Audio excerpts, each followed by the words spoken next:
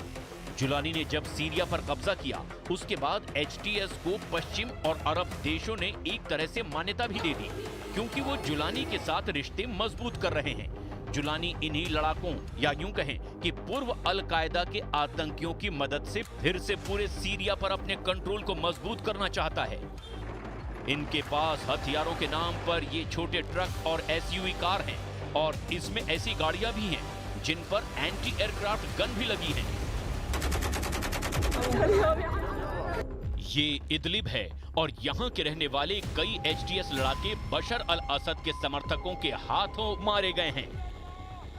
ये जुलानी का इलाका है और यहाँ बशर ब्रिगेड के खिलाफ गुस्सा बहुत ज्यादा है।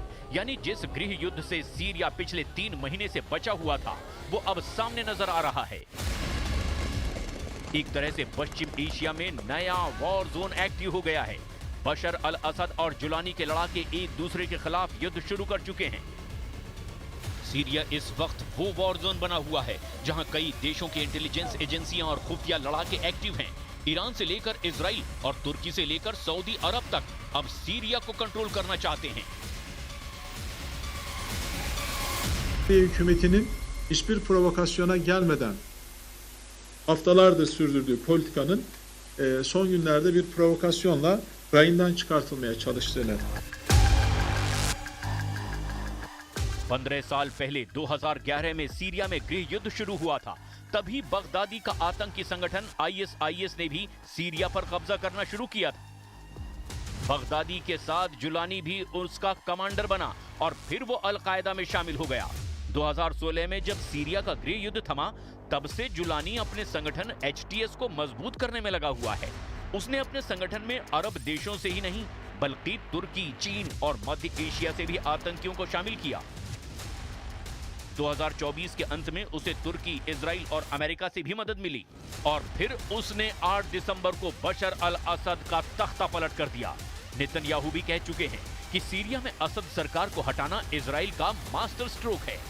The historic events we witnessed today are a chain reaction to the pounding of Hamas, the decimation of Hezbollah, the targeting of Nasrallah, the blows we delivered to the Iran regime's axis of terror.